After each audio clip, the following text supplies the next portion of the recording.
भारत में वर्षों से जुडिशरी और बार भारत की न्याय व्यवस्था के संरक्षक रहे हैं। हमारे जो विदेशी मेहमान यहां हैं, उन्हें मैं एक बात खास तौर पर बताना चाहता हूं। कुछ ही समय पहले भारत ने अपनी आजादी के 75 साल पूरे किए हैं और आजादी की इस लड़ाई में लीगल प्रोफेशनल्स की बहुत बड़ी भूमिका रही है।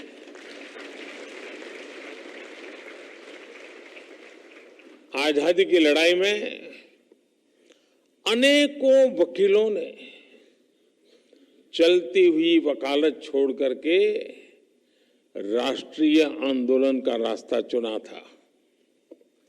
हमारे पूज्य राष्ट्रपिता महात्मा गांधी, हमारे संविधान के मुख्य शिल्पी बाबा साहब आंबेडकर, देश के पहले राष्ट्रपति डॉक्टर राजेंद्र प्रसाद, देश के पहले प्रधानमंत्री पंडित जवाहरलाल नेहरू, देश के पहले गृह मंत्री सरदार वल्लभ भाई पटेल, आजादी के समय देश को दिशा देने वाले लोकमान्य तिलक हो, वीर सावरकर हो, ऐसे अनेक महान व्यक्तित्व भी वकील ही थे।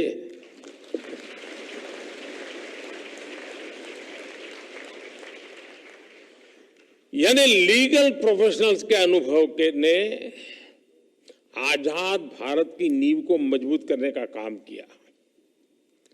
और आज जब भारत के प्रति विश्व का जो भरोसा बढ़ रहा है, उसमें भी भारत की निष्पक्ष स्वतंत्र न्याय व्यवस्था की बड़ी भूमिका है। आज ये कॉन्फ्रेंस एक ऐसे समय हो रही है जब भारत कई ऐतिहासिक निर्णयों का साक्षी बना है। एक दिन पहले ही भारत की संसद ने लोकसभा और विधानसभाओं में महिलाओं को 33% आरक्षण देने का कानून पास किया।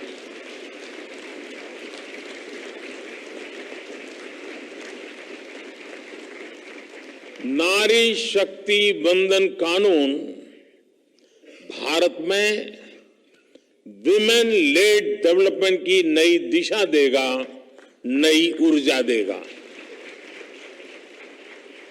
कुछ ही दिनों पहले ही G20 के ऐतिहासिक आयोजन में दुनिया ने हमारी डेमोक्रेसी, हमारी डेमोग्राफी और हमारी डिप्लोमेसी की झलक भी देखी। एक महीने पहले आज के ही दिन भारत चंद्रमा के साउथ पोल के समीप पहुंचने वाला दुनिया का पहला देश बन गया था। ऐसी अनेक उपलब्धियों के आत्मविश्वास से भरा भारत आज 2047 तक विकसित होने के लक्ष्य के लिए मेहनत कर रहा है और निश्चित तौर पर इस लक्ष्य की प्राप्ति के लिए भारत को एक मजबूत, निष्पक्ष, स्वतंत्र न्यायिक व्यवस्था का आधार चाहिए। मुझे विश्वास है इंटरनेशनल लॉयर्स कॉन्फ्रेंस इस दिशा में भारत के लिए बहुत ही उपयोगी साबित होगा। मैं आशा करता हूं कि इस कॉन्फ्रेंस के दौरान सभी देश एक दूसरे की बेस्ट प्रैक्टिसेस से काफी कुछ सीख सकेंगे। फ्रेंड्स, 21वीं सदी में आज हम एक ऐसी दुनिया में रह रहे हैं जो डीपली कनेक्टेड है। हर लीगल माइंड या इंस्टीट्यूशन अपने जुरिडिक्शन को लेकर बहुत सचेत है, लेकिन ऐसी कई ताकतें हैं जिनके खिलाफ हम लड़ रहे हैं वो बॉर्डर्स या ज्यूरिडिक्शंस की परवाह नहीं करती। और जब खतरे ग्लोबल है तो उनसे निपटने का तरीका भी ग्लोबल होना चाहिए। साइबर टेररिज्म हो, मनी लॉन्ड्रिंग हो, आर्टिफिशियल इंटेलिजेंस हो और इसके दुरुपयोग की भरपूर संभावनाएं हो, ऐसे अनेक मुद्दों पर सहयोग के लिए ग्लोबल फ्रेमवर्क तैयार करना सिर्फ किसी शासन या सरकार से जुड़ा मामला नहीं है। इसके लिए अलग अलग देशों के लीगल फ्रेमवर्क को भी एक दूसरे से जुड़ना होगा। जैसे हम एयर ट्रैफिक कंट्रोल के लिए मिलकर काम करते हैं। कोई देश ये नहीं कहता तुम्हारा कानून तुम्हारे यहां, मेरा कानून मेरे यहां। जी नहीं, फिर किसी का जहाज उतरेगा ही नहीं। हर कोई common rules and regulations, protocols का पालन करता है।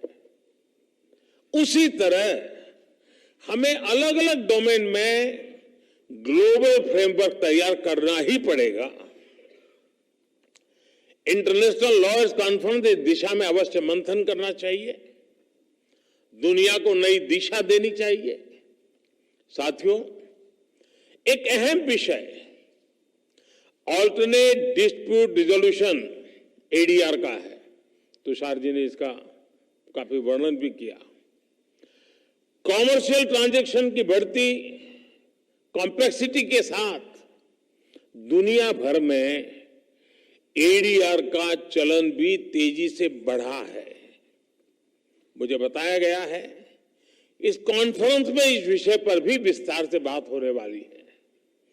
भारत में तो सदियों से पंचायत के जरिए विवादों के निपटारे की व्यवस्था रही है, हमारे संस्कार में रहा है।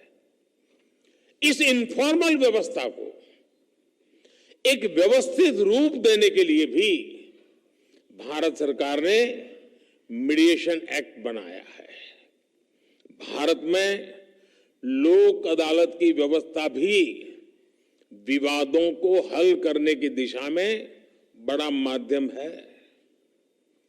और मुझे याद है, मैं जब गुजरात में था तो एवरेज एक मामला का न्याय होने तक सिर्फ 35 पैसे का खर्च होता था, 35 पैसे। यानी ये व्यवस्था हमारे देश में होती है। पिछले 6 साल में करीब 7 लाख केसेस को लोक अदालतों में सुलझाया गया है। साथियों, जस्टिस डिलीवरी का एक और बड़ा पहलू है जिसकी चर्चा बहुत कम हो पाती है, वो है भाषा और कानून की सरलता। अब हम भारत सरकार में भी सोच रहे हैं कि कानून 2 प्रकार से प्रस्तुत किए जाए। एक, जिस भाषा पे आप लोग के आदी हैं वो वाला ड्राफ्ट होगा, और दूसरा देश का सामान्य मानवी समझ सके ऐसी भाषा।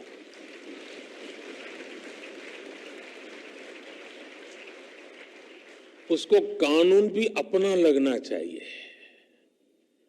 हम कोशिश कर रहे हैं, मुझे भी सिस्टम भी उसी ढांचे में पली बड़ी है तो उसको बाहर निकालते निकालते, लेकिन हो सकता है कि अभी मुझे काफी काम है, मेरे पास समय भी बहुत है, तो मैं करता रहूंगा।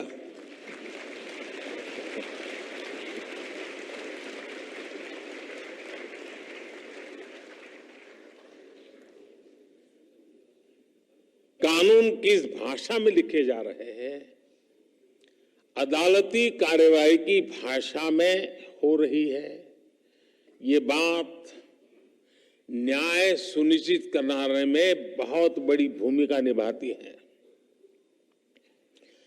पहले किसी भी लॉ के ड्राफ्टिंग बहुत कॉम्प्लेक्स होती थी, सरकार के तौर पर अब हम भारत में नए कानून, जैसा मैंने आपको कहा, 2 प्रकार से और जितना ज्यादा हम सरल बना सके और हो सके उतना भारतीय भाषाओं में उपलब्ध करा सके, उस दिशा में हम बहुत सिंसियरली प्रयास कर रहे हैं। डेटा प्रोटेक्शन लॉ आपने देखा होगा, उसमें ये सिंप्लीफिकेशन का हमने एक पहली शुरुआत की है और मैं पक्का मानता हूं कि सामान्य व्यक्ति को उस परिभाषा से सुविधा रहेगी।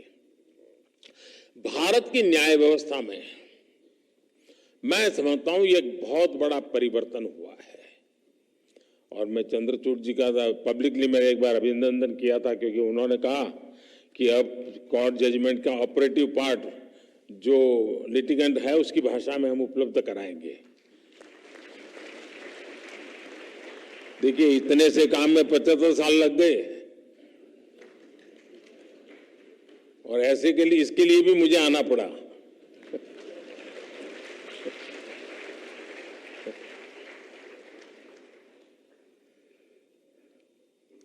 मैं भारत के सुप्रीम कोर्ट को इसके लिए बधाई दूंगा कि उसने अपने फैसलों को कई स्थानीय भाषाओं में भी अनुवाद करने की व्यवस्था की है। इससे भी भारत के सामान्य व्यक्ति को बहुत मदद मिलेगी। कोई पेशेंट हो ना, अगर डॉक्टर भी पेशेंट की भाषा में उसे बात करे तो आधी बीमारी यूं ही ठीक हो जाती है। बस यहां ये मामला बाकी है। साथियों, हम टेक्नोलॉजी से, रिफॉर्म से, न्यू जुडिशियल प्रैक्टिसेस से कानूनी प्रक्रिया को कैसे और अच्छा कर सकते हैं, इस पर निरंतर काम होना चाहिए। टेक्नोलॉजी एडवांसमेंट ने जुडिशरी सिस्टम के सामने बड़े एवेन्यूज बना दिए हैं। थोड़े से टेक्नोलॉजिकल एडवांसमेंट ने ही हमारे ट्रेड, इन्वेस्टमेंट और कॉमर्स सेक्टर को बहुत बड़ा बूम दिया है। ऐसे में लीगल प्रोफेशनल से जुड़े लोगों को भी इस टेक्नोलॉजिकल रिफॉर्म से ज्यादा जुड़ना हो।